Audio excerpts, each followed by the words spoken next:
If at 60 years old you experience these 4 symptoms while sleeping, congratulations, you can rest assured about your health.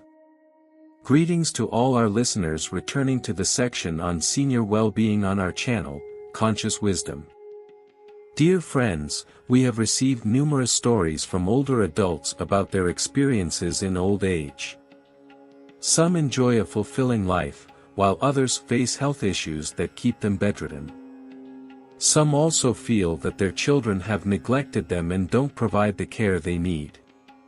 Much of this is due to the illnesses they suffer from, which make them feel like a burden to their children, causing family tensions. From these experiences, we have come to understand that taking care of our health as we age is crucial. Only with good physical condition can we fully enjoy life with our loved ones, without too many worries. Therefore, it's vital to adapt our daily routines, diet, rest, and sleep to achieve a longer and healthier life.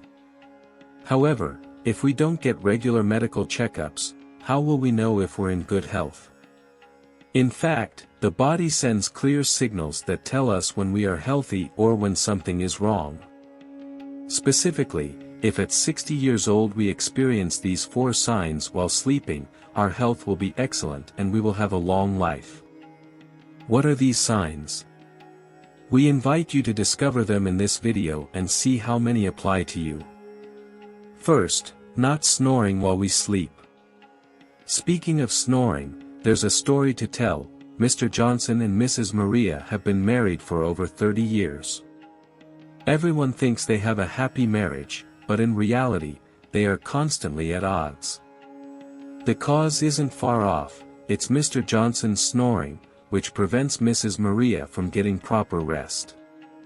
Both are farmers, and after a tiring day of work, when night comes, Mr. Johnson falls asleep and his snoring is loud.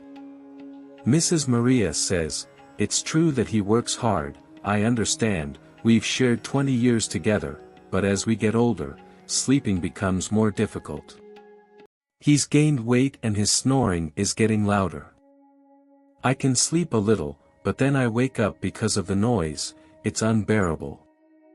I send him to sleep in another room, but after a few days, he asks me again to sleep together.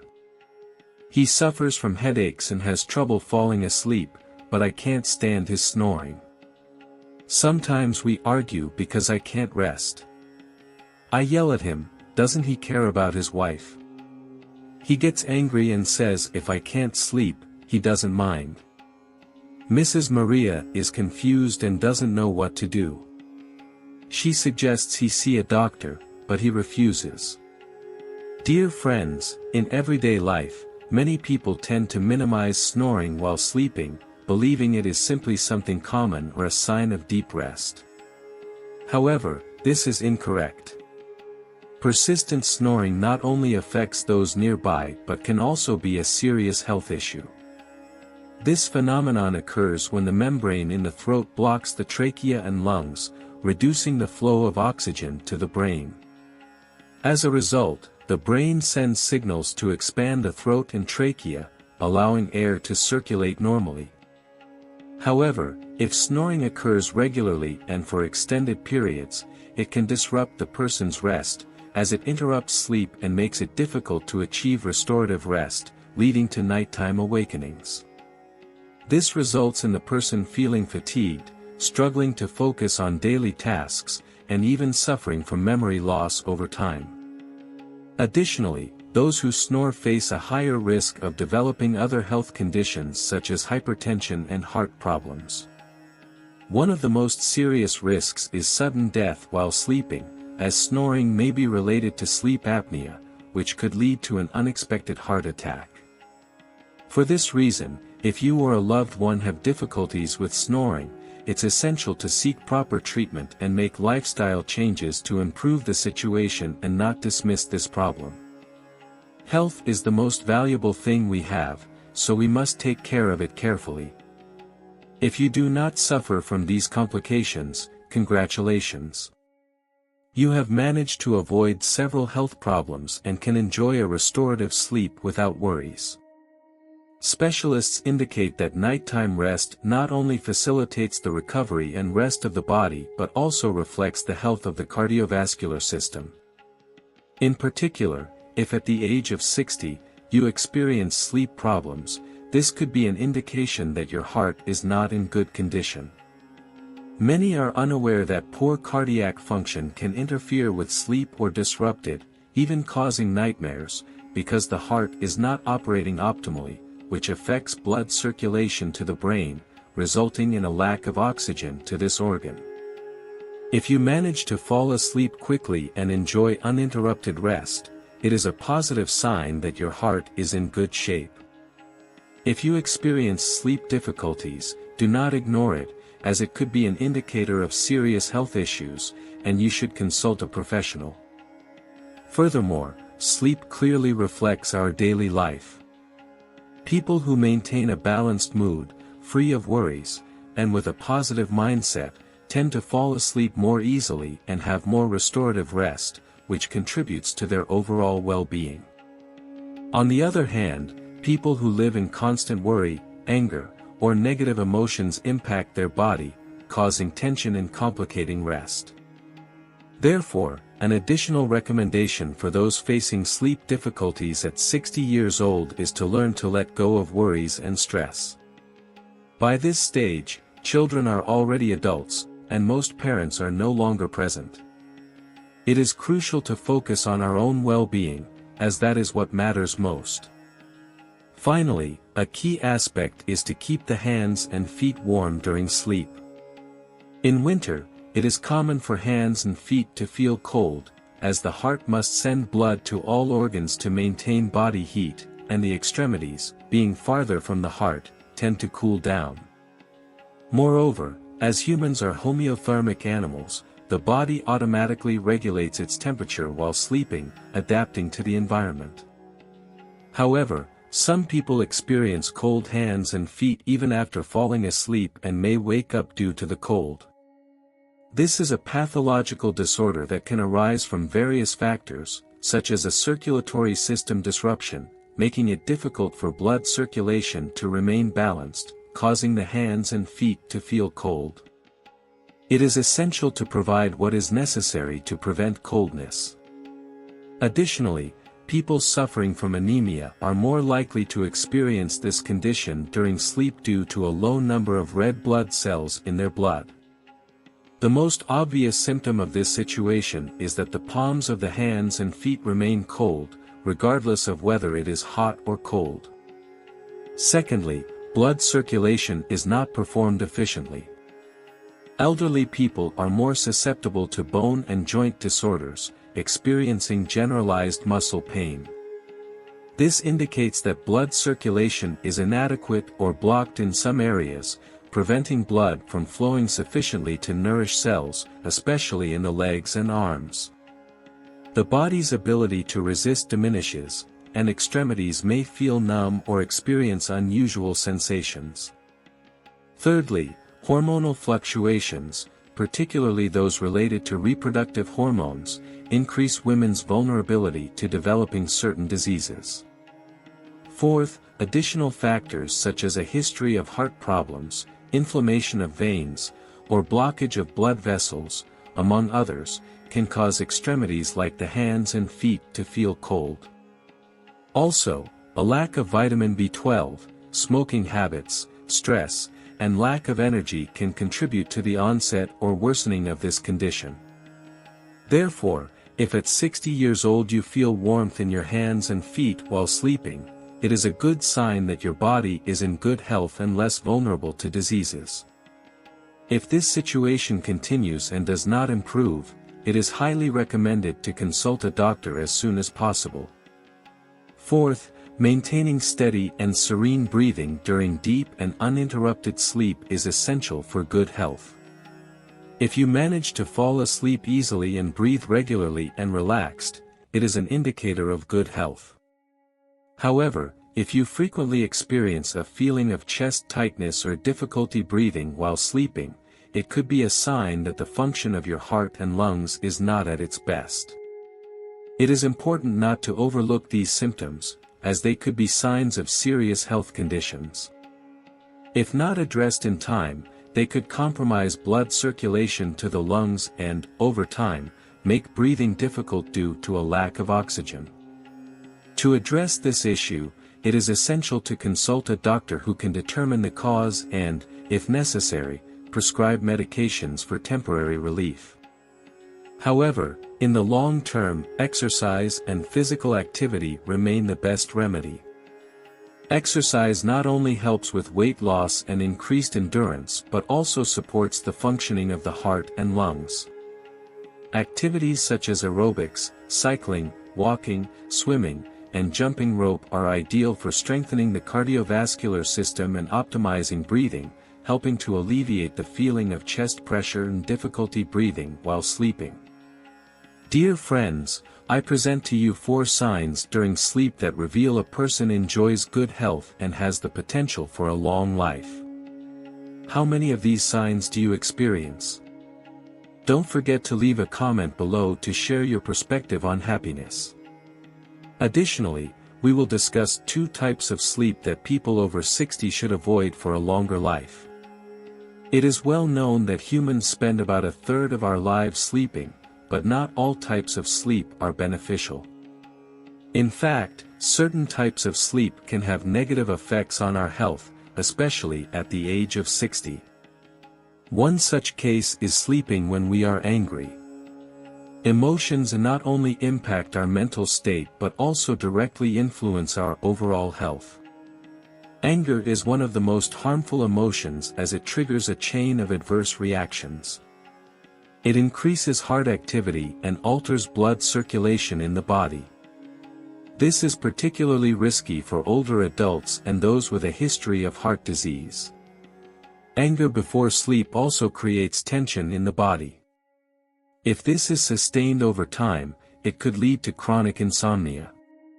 Anger and stress contribute to various health issues such as hypertension, heart disease, and even stroke. Therefore, in later life, it is essential to learn to let go of worries and anger in order to enjoy restorative sleep. It is better to avoid sleeping right after eating, as our ancestors taught us with the saying, "When the stomach is full, the eyes close." After a meal, it is common to feel drowsy and want to lie down to rest. However, this habit can be harmful to our health. When we eat, the stomach and intestines begin to digest food, a process that requires the release of various digestive juices and enzymes. If we fall asleep immediately, this process is disrupted, which prevents the digestive system from functioning properly. Additionally, it reduces blood circulation to the brain, which can cause dizziness upon waking. Moreover, lying down right after eating can contribute to weight gain, as digestion and energy metabolism are not performed efficiently. This causes the body to store fat, which not only affects physical appearance but also increases the likelihood of developing cardiovascular and brain problems later. Therefore, after a meal, it is not advisable to lie down immediately. It is better to wait between 1 and 2 hours before going to sleep. Another option is to sit and relax for a moment and then engage in light physical activity, which helps relieve the feeling of heaviness and contributes to a more pleasant rest. Dear friends, I hope these suggestions help you rest optimally and appropriately, promoting balanced health. In the next section of the video, I invite you to enjoy a special story titled Bong Mun, designed to facilitate a restorative sleep. Mrs. Dolores woke up in the middle of the night to the unexpected sound of distant Siu Mun bird songs, accompanied by the rumble of thunder, croaking frogs, and the chirping of crickets. The crickets emitted their characteristic sound, while the toads sang by the pond, creating a nocturnal symphony. Lone, Mrs. Dolores's daughter-in-law, expressed her discomfort. "What an unbearable noise! How can anyone sleep with such a racket?" Mrs. Dolores got up, put on plastic sandals, and went to her daughter-in-law's room to help with the baby. After feeding the baby, Lone didn't hand the child to her mother-in-law but instead left him lying on the bed and turned away, showing apparent discomfort. Mrs. Dolores, ignoring this, lifted the little one and took him to her bed, where she cradled him and gently rocked him. Through the reeds and wildflowers, Mrs. Dolores's melodious voice was softly heard, as if time slid quickly, like gentle waves. In her youth, life was full of hopes, like seeds beginning to germinate, but it was not an easy path. She went through the stage of being a single mother, raising her only child in solitude after the loss of her husband. However, those hard times did not defeat her, and she pressed on with determination, like the white herons flying over the rice fields. The ripe fruit rested in weathered hands, tracing the curve of the back, while the air of Chiu Tan was filled with a light, revitalizing fragrance on the day Lone arrived as a new member of the family. Mrs. Dolores was happy because her son had formed a home, and now she could enjoy the joy of having grandchildren to pamper, although she also felt some melancholy when noticing that her daughter-in-law, a young woman from the city, had very different habits from hers. Whenever she sat down, she would use a cloth to carefully clean the chair. During meals, she would immerse her plate in a pot of boiling water to ensure it was clean, and her chopsticks were single-use, discarding them after use. Despite everything, out of love for her son, the woman kept her emotions to herself. Every weekend, before her children returned, she dedicated herself diligently to tidying up the house, washing the dishes, and changing the sheets, making sure everything was spotless and fresh. She didn't want her daughter-in-law to feel uncomfortable or see her expression of displeasure upon entering, sniffing like a hound and detecting any off-putting smell. Though she didn't know her opinion on class differences, she was clear that as long as her son was happy, that was enough to make her happy. She had given so much throughout her life, and enduring her daughter-in-law's temperament wasn't difficult for her. She just needed to see her son smile and enjoy those small moments of happiness. Lone, who came from a wealthy family, did not hide her disdain for her mother-in-law. She considered herself very sophisticated and thought that, although she didn't want her mother-in-law to live with them, it wasn't a problem since they would rarely see each other. However, after getting married, every Saturday her husband insisted on going to the village to visit his mother, and Lone had no choice but to comply with his request. What irritated her the most was watching her husband, hunched over, hugging his mother from behind and rubbing his face against her clothes. She found it awkward when he combed his mother's hair, which made her uncomfortable. During meals, he always reserved the best parts for his mother. Lone would get furious because, after spending so much on preparing the meal, he would always criticize her cooking, while at his mother's house, everything seemed delicious, even dishes cooked in old aluminum pots with a hint of smoky flavor. When their son turned 1 month old, her husband took her along with his mother to the village so she could look after the baby while he worked outside. Lone felt annoyed as she noticed that her daughter struggled to adapt to the local flavors, always complaining about the blandness of the dishes. Sometimes, she felt like vomiting from the pork trotters with cucumbers, ginger chicken, and other traditional dishes. Meanwhile, the baby, always hungry, would cry if his milk wasn't given on time. At her mother-in-law's house, the food also tasted different. Although they cooked in iron pots, everything had a more delicate and flavorful taste, even the soups and stews were richer than she had expected. It was so delicious and tender, with the taste of the chicken egg soaked in fish sauce, a slight red tint, and an appetizing yet not overpowering aroma, that the pregnant woman finished the whole bowl of rice. When the baby cried, she would calm him down while Lone could sleep peacefully until dawn. In this way, she could rest and feed her son, her breasts full of milk, without her mother-in-law having any concerns. Mrs. Dolores continued with her tasks, ignoring her daughter-in-law, cleaning the couch and washing the dishes with hot water, while washing the clothes separately using the washing machine her son had bought for her. She always made sure to wash her hands and change clothes before holding the baby, as on one occasion, Lone had suggested to the neighbors not to let the baby come near them when returning from the field. Mrs. Dolores bought what she needed to cook whatever she felt like and chatted with Si-mun as if she were already an adult, telling her that she would learn to do it just like her. For example, last night the weather indicated it would rain, and this morning, while going to the market, she bought a batch of bong mun from Mrs. Howe, who had just returned from her fishing trip. The fish were so fresh, jumping and gleaming in the basket.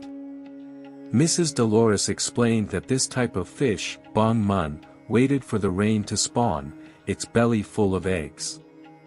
He also asked her if she knew that the place where these fish were most commonly found was in Haiphong, her hometown, as it was a salty water area, ideal for the bong. The lady showed him how to wash and clean the fish, then salted it and let it rest for a couple of hours to firm up. After that, she put it in a pot with ginger, cooked it with chili, and let it rest over the heat and smoke. "Do you know why I prepare it this way?" she asked. "It's because the bong loses its freshness when it dies. The fish must be firm and cooked well to make it delicious."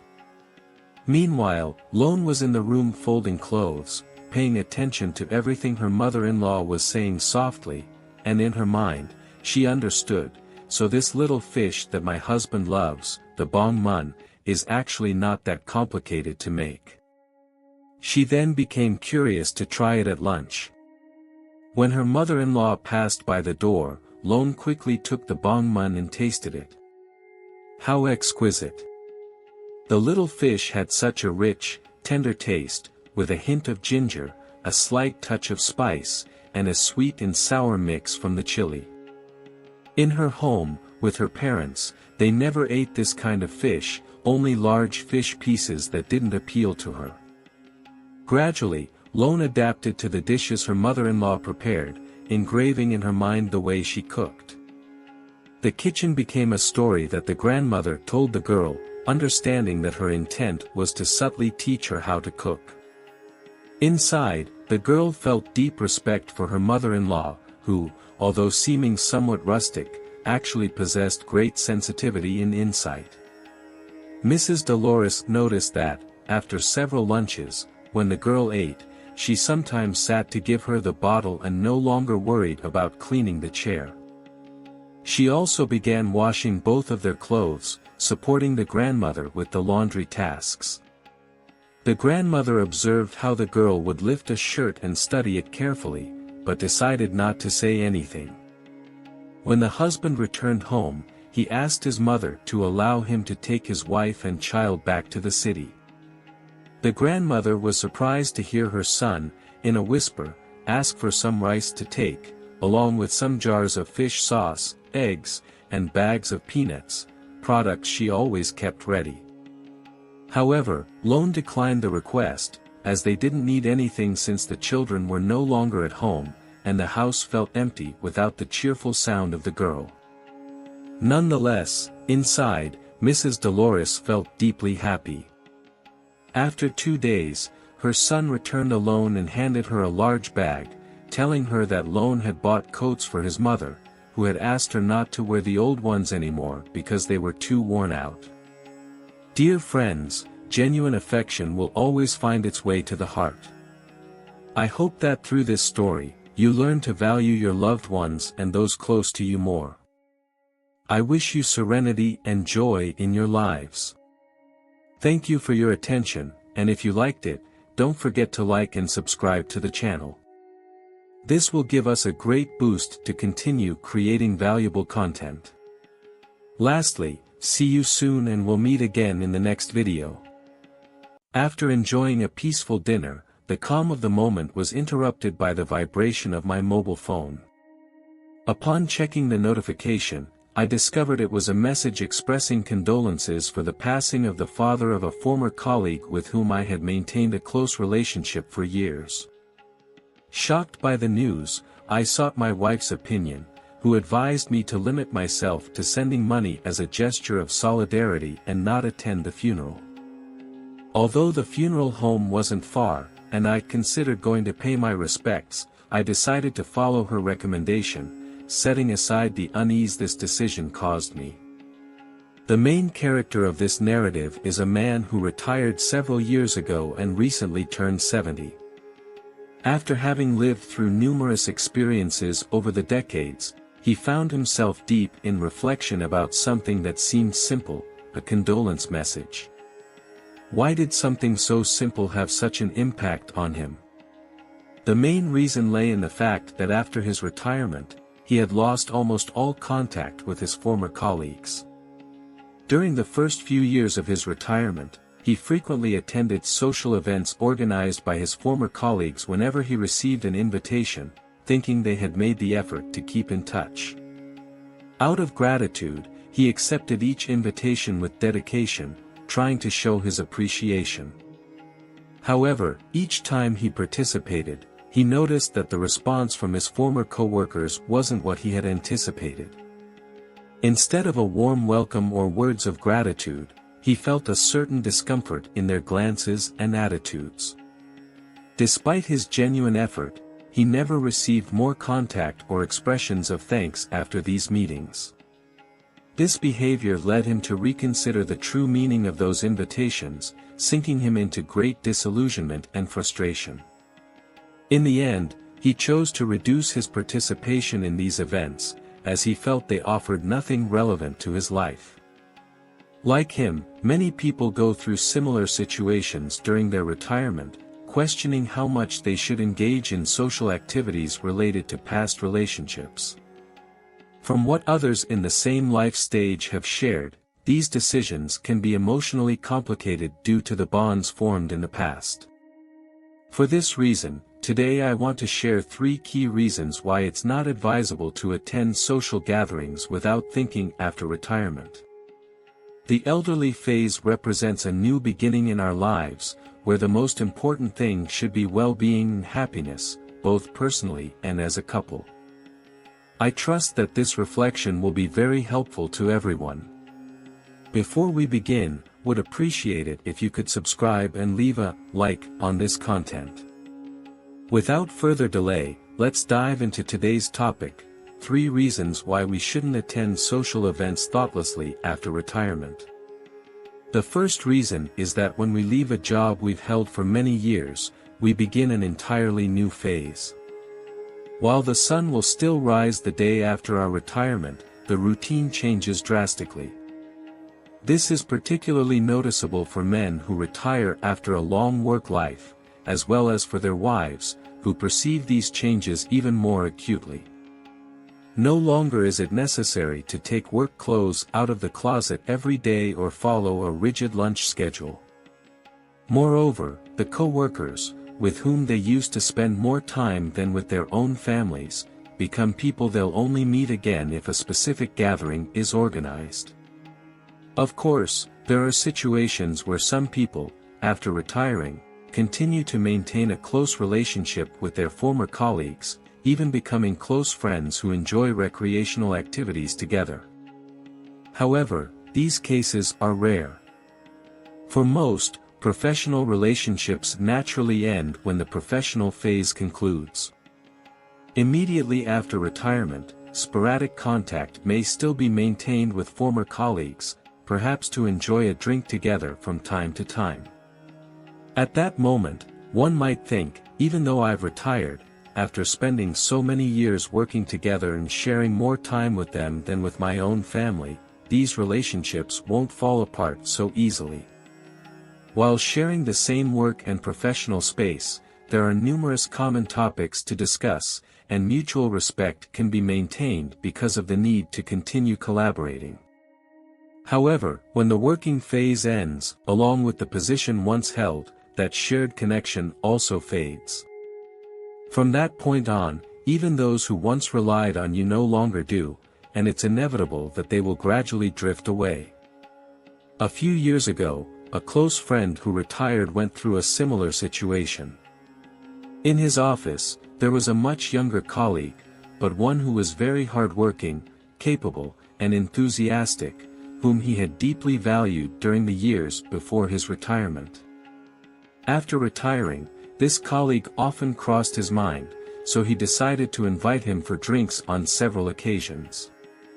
In the early meetings, their conversations centered around work-related topics: how's the company, how's the job, how's so-and-so.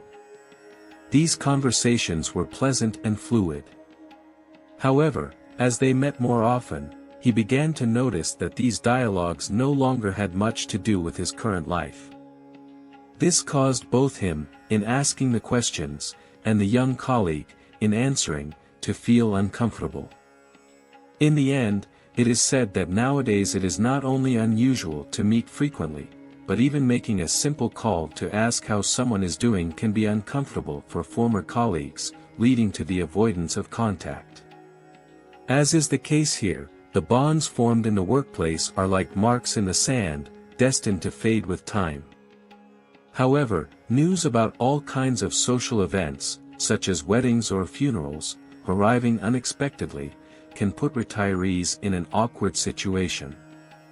Despite having drifted apart, the time spent together leaves an impact, and not attending after receiving an invitation can create an uncomfortable feeling.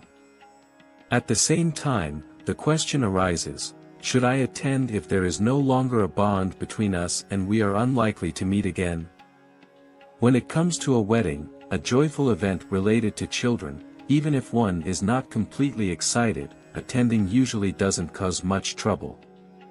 However, upon receiving news of a death, it becomes hard not to feel empathy for the suffering the close person might be going through, prompting deep reflection before deciding to go. Despite everything, these situations often leave a bittersweet feeling. In the moment, one feels grateful to have been present, but once the event passes, the relationship often cools and it is rare to maintain contact, even with close friends. If this happens with friends, how unlikely is it that someone would take the time to call a retired boss?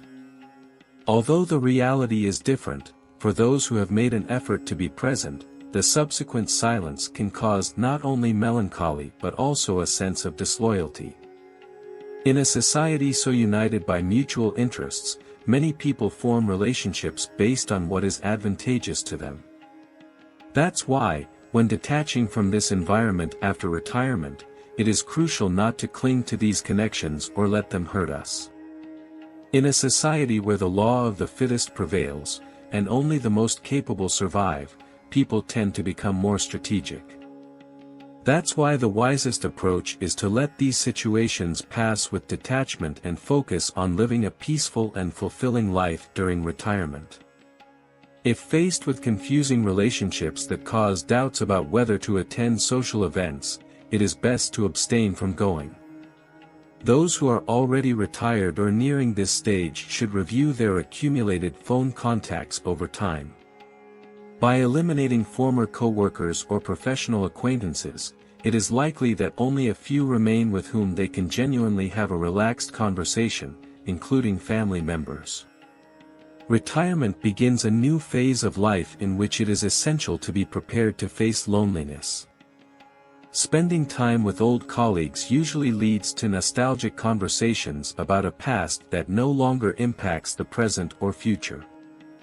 According to retirement specialists, it is important, from the age of 50, and even more so after 60, to adjust personal relationships so that they align with this new stage. Before moving on, remember to like the video if you're enjoying it, and subscribe to the channel for the best tips on attracting abundance and prosperity to your life. Let's continue. The key is knowing when the right time is. Human relationships don't develop instantly just because one wants them to. After retirement, even if one experiences loneliness or emptiness and desires to establish new connections, it is not easy to achieve them right away. Therefore, it is crucial that by the age of 50, and as retirement approaches, more emphasis and care is placed on family and those close to us who will be by our side in the later years. Even if one starts at a more advanced stage, there is no issue. It's okay. Because this moment of awareness is, in fact, the first step of all the ones you still have to take in your life. Secondly, except in the case of very close relationships, it is not essential to attend social events out of obligation. A friend of mine, a man in his 40s, was very popular in his community and used to attend any type of social gathering from a young age.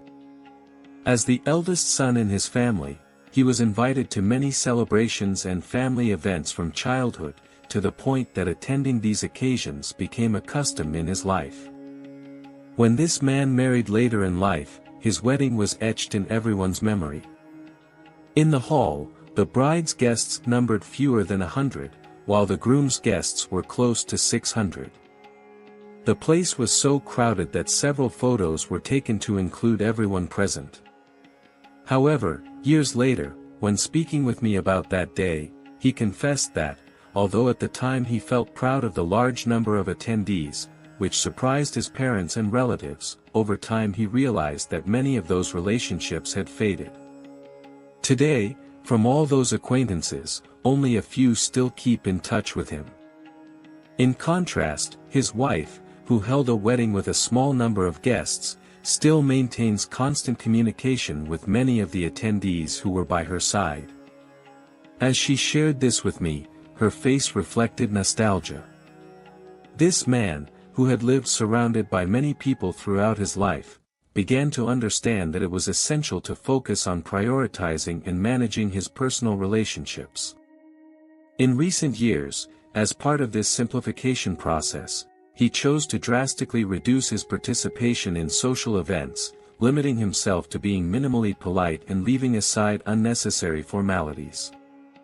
In conclusion, occasions such as weddings or funerals, which mark key moments in someone's life, should be profound experiences rather than moments for showing off. When it comes to situations like celebrations or moments of mourning, involving a wide variety of relationships, the truth is that they are very personal moments and should unfold spontaneously. These occasions are meant to be lived by those who are close, either to share the joy or the sorrow. Ideally, they should be kept on a scale that respects the original purpose of offering congratulations or condolences. In our country, however, these moments have taken on a rather peculiar dimension in interpersonal relationships, drifting away from their original purpose. What should be shared only with close individuals ends up being spread to everyone around us, and once it becomes known, those who feel obligated to participate do so by contributing money as a form of congratulations or support. This phenomenon has caused a gradual distortion of the true meaning of these events. The belief that more people means better has taken root significantly, making our society highly conscious of how these celebrations are organized. Moreover, the scale of the event and the number of attendees are often seen as indicators of a person's status or reputation, leading to excessive display of formalities and appearances. With this approach, many people in our society have come to establish connections solely to guarantee their presence at such events, becoming highly sensitive to the size and number of guests. For example, in the context of a wedding, if one party has considerably more or fewer guests than the other, it can be uncomfortable, as it might be perceived as an imbalance. Something similar happens with funerals, although a large turnout might seem favorable. If the attendance is scarce and the atmosphere too serene, both the mourners and the guests might feel discomfort. When money is involved, such as in the envelopes handed out during celebrations or funerals, these matters become even more delicate. It's unfortunate, and even ironic, that in moments intended to share happiness or sorrow, people end up arguing about who contributed more or less, questioning whether these traditions really make sense. However, as we reach old age, a time when we should focus more on our well-being, it becomes essential to define our own rules for these situations and simplify our participation. This is especially important for those who are retired or planning a new phase in their lives. It is crucial to reconsider relationships we have maintained solely out of obligation. Upon retiring from the workforce, it is common for bonds with colleagues to fade. Over the years, it is also normal to lose contact with old friends or schoolmates with whom interactions were somewhat uncomfortable. Over time, these connections tend to disappear, but if not handled properly, you might still receive invitations or news related to events like funerals, leading to uncertainty about whether to attend or not. From this point onward, it's not necessary to worry too much about these circumstances. You can take simple and effective measures. If you previously received something from those people, it would be right to return a similar gesture. However, if there is no prior connection or future expectations with that person, you can let it go without feeling guilty. Of course, not all human interactions can be reduced to this logic. It won't be easy to find a direct answer. Although there may not be constant communication right now, if that person offered great support in the past or if we shared a close friendship, it would be ideal to use significant events to reconnect after so much time, enjoy a pleasant conversation, and reinforce the bond. However, if there was no close relationship or if I only knew them for professional reasons, it is unnecessary to participate in those events, especially if there is no personal connection or value. It is not something we should worry too much about. As I mentioned earlier, the excessive formality in these contexts has caused numerous inconveniences, and recently, there has been an increase in the preference for simplifying commemorative ceremonies. Disapproval of wakes with few attendees still reflects outdated thinking. In particular, after the pandemic, we have had the opportunity to reconsider traditions like weddings, funerals, or hospital visits, which we often followed more due to social influence than personal conviction. I know of a person who lost their mother during the pandemic. At that time, the news was shared exclusively through messages and phone calls, and only the immediate family was present at the wake. Others expressed their condolences through bank deposits and, in some cases, sent floral arrangements as a gesture of solidarity. At the wake, the family stayed united in a close setting in front of the mother's image, evoking memories, happy anecdotes, and important moments, as tears and laughter intertwined. By opting for a more intimate funeral, instead of worrying about receiving many attendees, they were able to pay a genuine tribute to the mother and experience a more emotional and meaningful moment. When significant events occur and many people make the effort to be present, this is usually highly appreciated. However, sharing those moments with family or close friends can be more meaningful and in tune with the main goal of such gatherings. Therefore, it is not essential to attend every event just because you've been invited. It is crucial to consider whether the relationship with that person is close enough to experience and connect emotionally during that special occasion. It's important to establish some order. Human interactions have become so limited that, in a third commemorative event, you don't even recover half the money offered as help. Years ago, many people saw these contributions as a gesture of mutual support. During agricultural times, when harvests were uncertain and alternated between periods of abundance and scarcity, a spirit of cooperation was promoted. In significant moments for a family in the neighborhood, others would often contribute small sums of money as a show of solidarity. With that money, celebrations such as weddings or funerals were held, occasions in which the same neighbors who had contributed participated. Later, if a need arose in another household, those who had been helped returned the gesture. At that time, communities were small, and the bonds between neighbors were strong, which helped this tradition thrive. This system of solidarity, called pumasai, gradually evolved into the current custom of giving gifts at events like weddings and funerals. Although the idea of offering help among close people is moving, today it doesn't always reflect reality. Modern human relationships tend to be superficial and scattered, leading some to receive support without the intention of returning it. This selfish behavior is common, and it often isn't due to an inability but rather a lack of a deep connection with those offering their help. There are situations where one person sees another as part of their inner circle, but that view is not shared, causing imbalances. Additionally, participating in all events and making financial contributions can result in significant spending if not properly managed. I know a woman, about 60 years old, who is deeply involved in various social gatherings.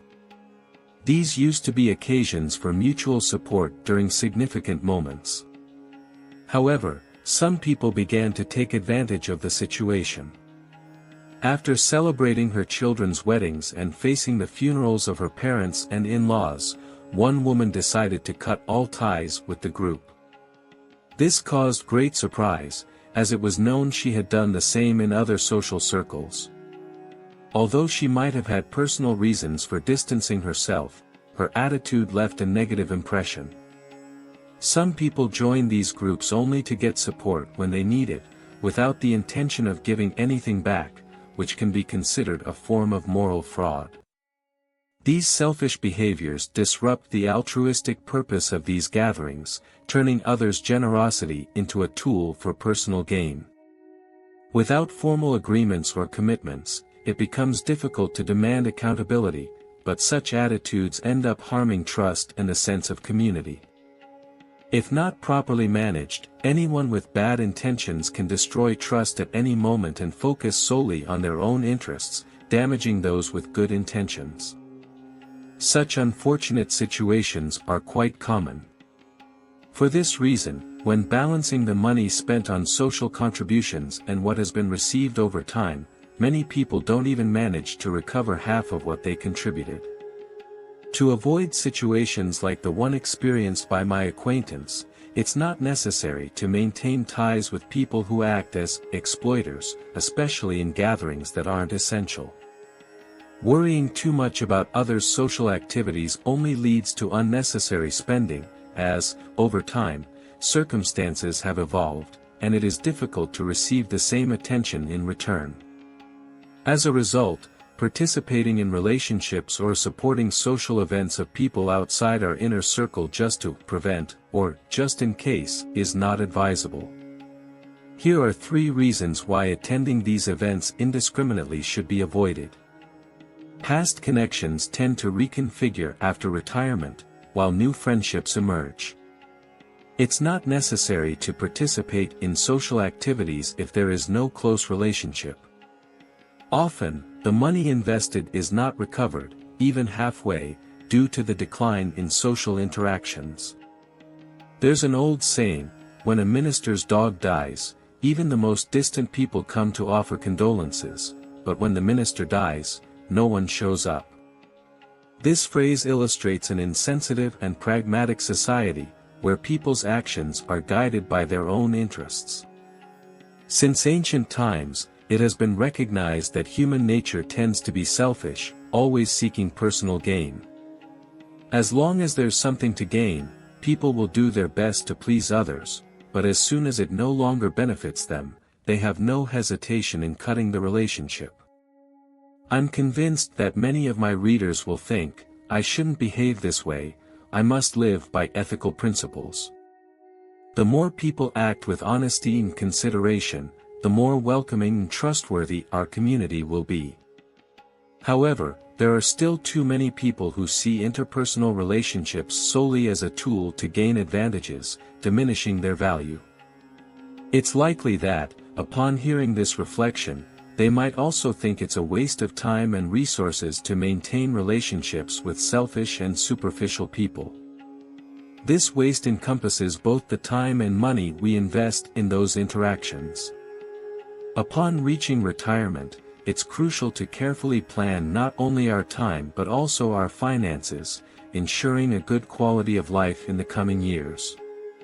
We can no longer depend on a fixed monthly salary.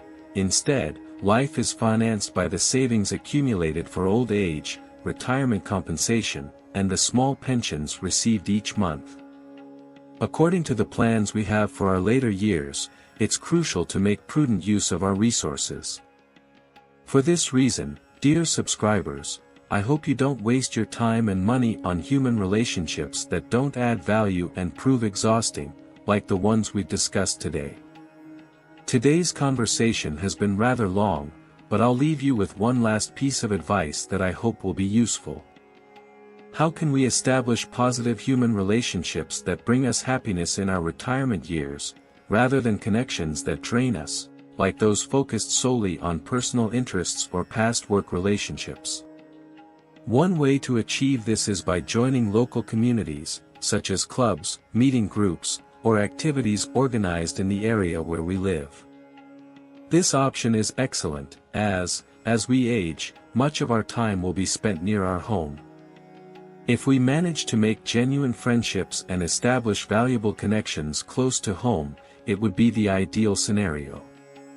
To be more specific, I suggest you explore options at community centers, cultural spaces, libraries, or initiatives promoted by local authorities, such as the municipality or town hall. Although it may feel a bit uncomfortable at first, joining activities that align with your interests is an excellent choice. For example, if you have hobbies such as sports, reading, music, or playing instruments, it's very likely that you'll meet other people with similar hobbies, interests, and even values, who also participate in these activities. Building a connection with someone who shares your interests in this environment could lead to a strong friendship, where you'll share conversations and experiences, enjoying the golden years together. As the years go by, having valuable people around us, with whom we can share authentically and enjoy moments of laughter, has a significant effect on the quality of our lives. That's why, even if you feel it's too late to start new friendships, I encourage you to do so with optimism. The key is to find people who get along with you, who can joke without complications, and also share sincere emotions.